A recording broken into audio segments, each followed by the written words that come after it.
Morning. Hey, how are you? Very good. Thanks so much. Thank you.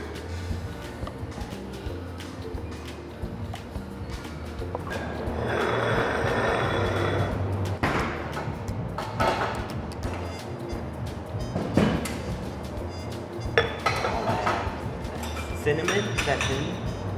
Wow. It's a heart shape.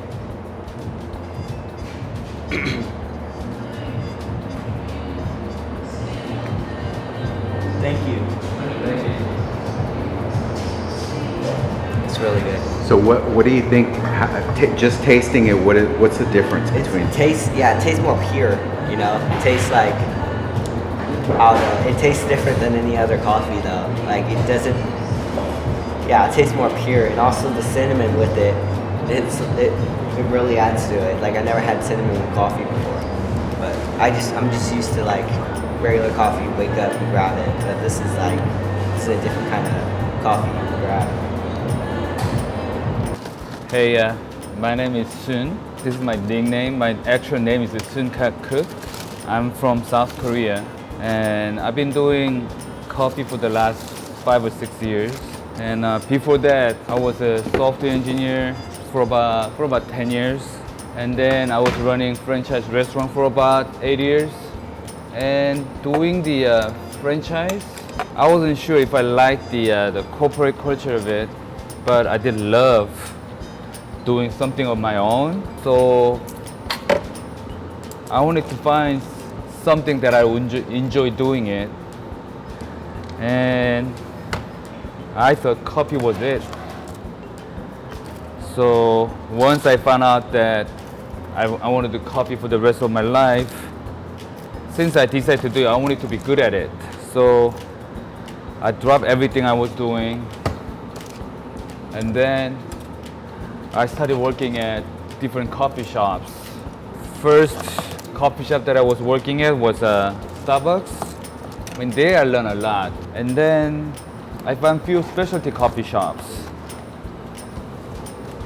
And I've been working at 4 different specialty coffee shops.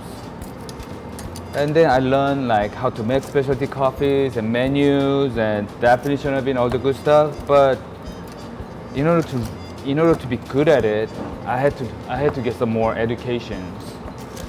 And I could get a lot of educations at the foundation level, but as I get advanced, it was very hard to find like education institute in the States that would teach me something I didn't know.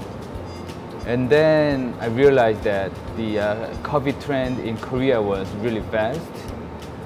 So I decided to go to Korea. So I dropped everything and then went to Korea for coffee education.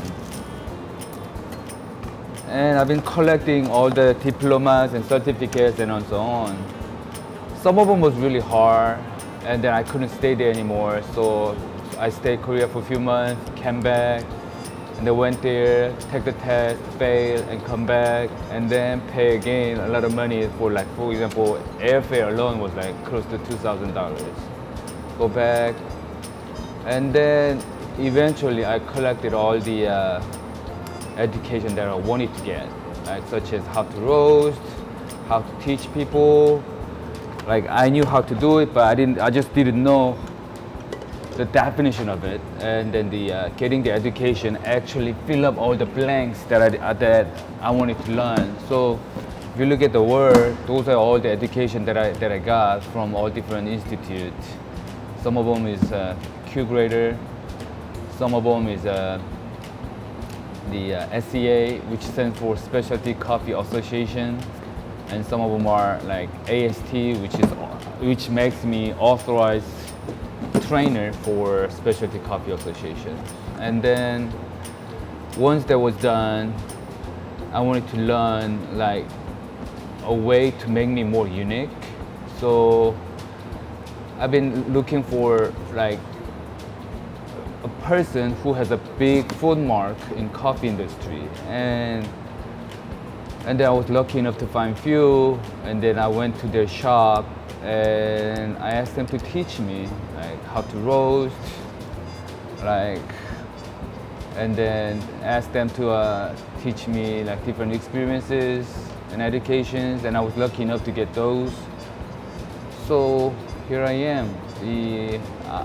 That was my last 5 or 6 years of journey of the coffee.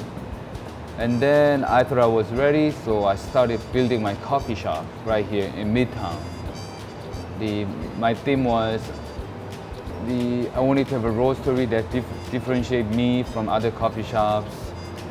And then working at different coffee shops, I found out that we are like daytime bartender.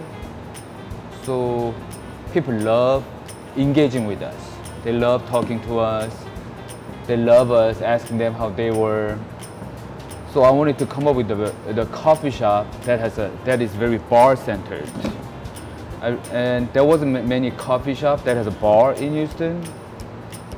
And I wanted to come up with a coffee shop that has a bar.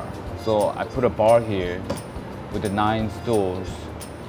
So that actually differentiate me from other coffee shops. So once I put the bar, the next thing was like how to utilize it.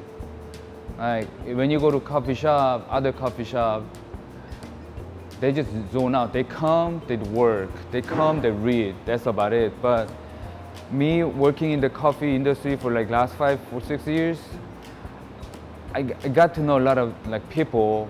And then a lot of people come here to see me. So when that happened, what I do is I connect everybody here. Whoever that comes here, let's say if John Doe comes in, and then there's a Jane here that doesn't know each other, what I do is like, hey, this is my good friend Jane, and then there's a good friend John here, and then I have them meet each other. So eventually, what happened is like when they come here, they will always find somebody they know in my shop. But right now, I'm trying to create the like community hubs. So I just want people to come here knowing that there's always gonna be somebody they know. Morning. Hey, how are you? Good seeing you, Mr. Ian, right? Hey, how are you? Is it gonna be the espresso? Yes, sir. Thank you. Yeah, feel me, so do you mind? Yeah. How you been? Oh, doing good. Yeah. Doing good, yeah. Good seeing you here again. Well, let me tell you, I brew heavy weights every morning at home. How do you like it? Love it. Thanks so much. It's so complex, and like every morning I'm impressed with it. Thanks so much. Thanks so much. I told you why, right? I went to Korea for coffee education, and then it's so competitive over there because a lot of people lose their job by 40, and there's no job. Like Hyundai, Kia, they don't make any jobs anymore. If they have to build a factory, they build it in like outside of the Korea because the labor is so expensive. So a lot of people who lose their job opens a coffee shop there. So when you go there, it's like literally coffee shop next to coffee shop. Like it's Really? like dog eat dog world. Interesting. So as the result, to survive in that hard competition, they begin to create blend that doesn't really make sense to sell. Like they make blend that's very not cost effective. Like if you look at all the blend in Houston, it's very hard to see a blend with the Ethiopian in it or blend with the Colombian in it. And then I put a lot of beans that are very complex, so it tastes like. Yeah, I can really tell. Yes. Really tell. Yeah.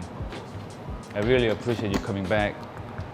So the bean that you have, the heavyweight, it's got, did you read the label, what it has? It has Colombian, Ethiopian, Brazil. So the name of it, heavyweight, comes from my nickname. Because Okay. like whenever I go out and drink, it kind of like jokes around like, hey, like, if you're lightweight, just slow down, you know. Okay. You can, yeah, it's like you can catch up with me kind of things. And then knowing that it's heavyweight, I want it to have a good body. And the good body comes from beans that's naturally processed. So it's got 80% of it is naturally processed.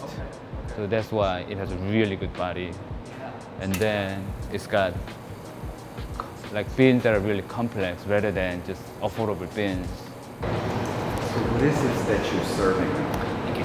That's called espresso. So it's concentrated coffee extracts from coffee beans. So normally it comes in 2-ounce shots. How is it? Good, yes. And then, like you tasted coffee earlier, but it normally comes in 12-ounce. Like normally coffee comes in, whether it is mixed with the water or milk, normally it's served in 12-ounce.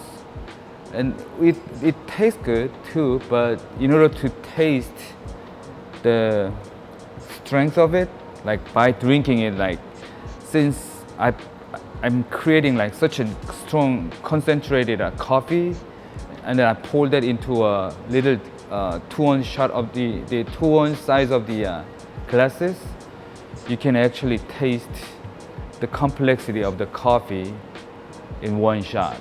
I mean, it gives you the bodies.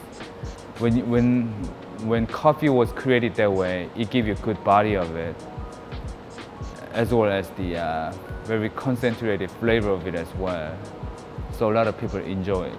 I'm making a citrus iced Americano, which is influenced by my culture. Coffee can be very citrus, so a lot of coffee shop mixes coffee with the orange or lemonade. But in Korea, there's another fruit in an orange family. It's called citron, which is way more oranger than orange. So I decided to put that into coffee, and then it's been a big hit.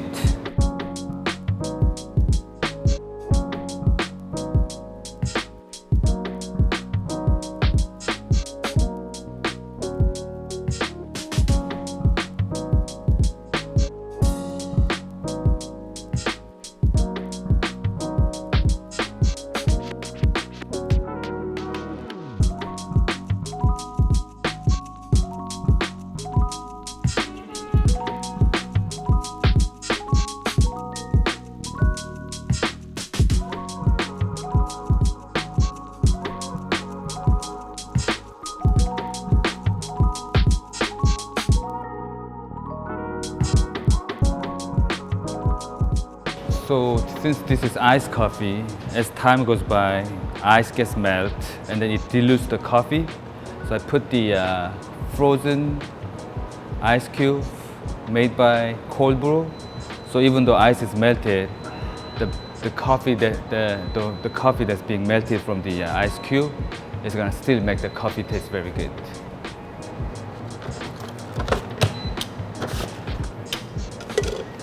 Thank you. You have a good day. Thank you. Hello, welcome to Caffe. So I do believe coffee tastes the best when I put 19 grams to it. So I measure the weight of the coffee here and make sure each shot that I pour is gonna be 19 grams. So you were explaining earlier that you like to create the connection. Correct, just now, like this. So That's very smart in the fact that a lot of the other coffee shops and stuff, people are in and out. They don't really make conversation with anybody. So how do you expand the community? You know? it's not that I'm doing it with a plan. I think it's more of my nature. Like I have a very friendly personality, and then I easily make friends.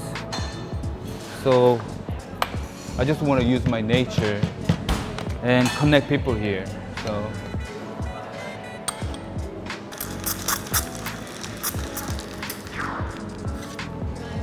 also I had to come up with a unique menu. so that people can only buy at my store. This is one of the menu that I created it. It's the vanilla ice cloud. It does not have any dairy in it, but it has a texture of the dairy. And then when you look at it close, you can see the foam falling like this. And then when the foam is done, when you give a good stir, it comes back. It's called cold taro. So cold taro is 1-to-1 ratio of the coffee to milk, but I don't make it too hot so they can almost chug it.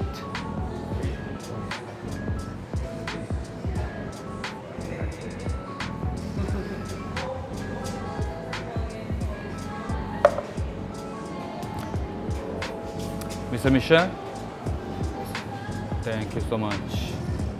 Thank you. Thanks so much.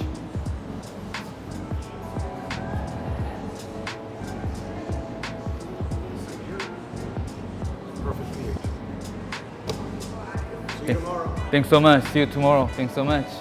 So I'm a coffee passionate person. First thing I would say would be like, hey, would you like to get a tour? And I normally bring them in. A lot of people get overwhelmed by the machine. I feel like not that many people seen the machine at a coffee shop. So when they see the size of it, they're like, wow. And then also a lot of people, they don't know coffees are made from these green beans. When you see this for the first time, they're like, wow, this is the green bean. And then they just get overwhelmed. And then I love sharing these kind of stories. And I just love dealing with the people that are really passionate about coffee too.